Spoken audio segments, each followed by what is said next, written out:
roller coasters are some of the safest activities that you can participate in. Many of you have heard this statistic before, but your chances of dying on a roller coaster are about 1 in a billion, and that's not exaggerating. Literally, 1 in a billion. However, I think that we can all agree that sometimes you're on that janky Pinfari Zyklon at your local fair, and it might not feel that way. The track is rusted, and you're being jostled around as if you're on a gravel road. That, my friends, would be what you call a sketch or janky roller coaster. Now, janky could mean a bunch of different things to you, but to me, it means a ride that makes me feel like I'm gonna die, but not necessarily because of the forces. We're all gonna die! In today's video, I'll be counting down the top 5 most janky roller coasters that I've ridden. To start it off with a few honorable mentions, I first want to mention Grizzly and Anaconda at King's Dominion. I've heard these rides are pretty jank, and I'll have ridden them by the time this video comes out, but at the point in time that I'm recording this, I have not ridden them, so they will not be in this video. Also, shout out to Ninja at Six Flags St. Louis, Demon at Great America, and Screaming Eagle at Six Flags St. Louis. You guys were all oh so close to cracking the list, but just fell short. Better luck next time. Now, coming in at the number 5 spot, I have Skyliner at Lakemont Park in Altoona, Pennsylvania. This first coaster goes to show that janky doesn't necessarily mean bad. I mean, I actually think that Skyliner is one of the most underrated wooden coasters I've ever ridden. There's some crazy standing airtime on the first 2 drops, and I'd easily take it over something like Comet at Hershey Park. The ride does ride pretty whack though through the layout. This is gonna sound really weird and probably only makes sense if you've ridden it, but on Skyliner, it feels like none of the track pieces are curved at all. Like it's just a bunch of straight boards glued together by a 4th grader.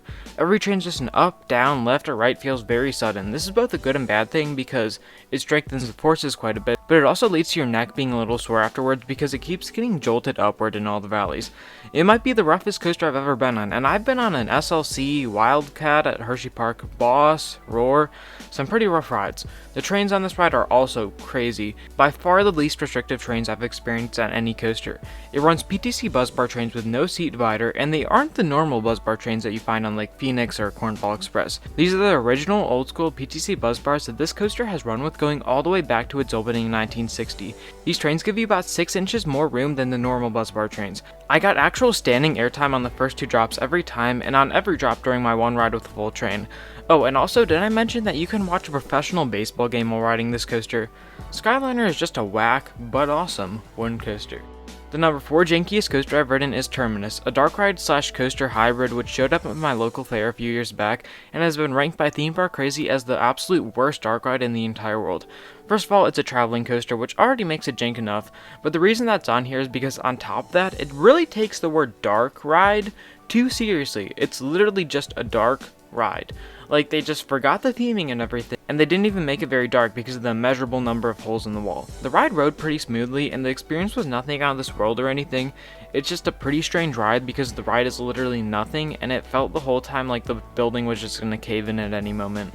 Moving into the number 3 spot, I have Raging Cajun at Six Flags America. Raging Cajun is a Reverchon relocated spinning mouse, and the first half of the ride starts out pretty standard as it would seem at first. Slowly meander your way around that top row of curves, but notice that none of these trims are hitting at all. Different to how most wild mice are. You don't notice it a whole ton then, but trust me, you will. So then, eventually you get to the second half where the ride should start spinning, and you better prepare yourself because this wild mouse produces some of the most intense spinning on any coaster. On those turns spinning that fast, you just feel like your face is going to be ripped off. It's legitimately an extremely intense ride.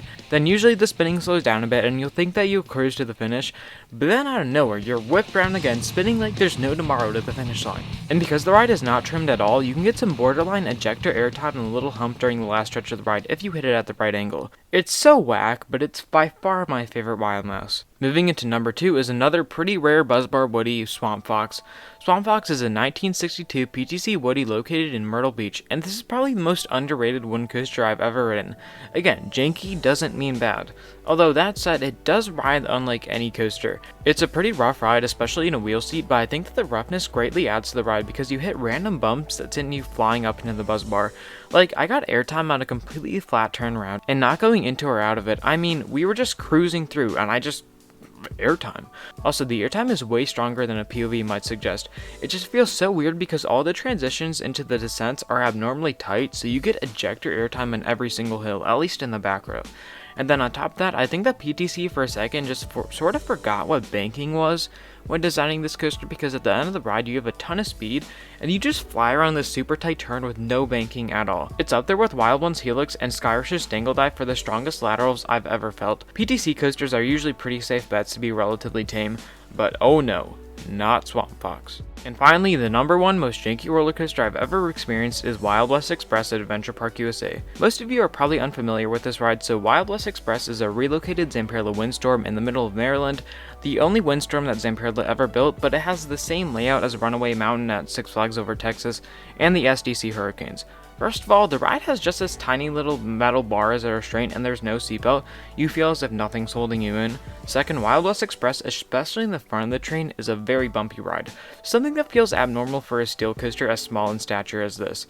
Third, most of the ride is pretty tame, not really doing a whole lot, but out of nowhere, you just have this Iron Rattler cliff dive that tries to send you down to the underworld. And finally, the banking on this ride make RCCA look top tier. Every turn, the track banks far too early going into the turn, producing some oddly fun lateral hang time, and then all the turns are banked far too much on top of that. It's from 90s Zamperla though, so what can you really expect? Anyways, that's about gonna wrap up this video. If you enjoyed the video, feel free to leave a like or subscribe. At the time that I'm making this, we are only 8 subscribers away from 2,000 subscribers, and maybe we'll have hit that by the time this comes out. So if you want to have the ability to say that you were an OG when I passed Jake Paul in subscribers, now's your chance. Anyways, leave any suggestions, thoughts, or video ideas down in the comments below. I'll catch you guys later. See ya.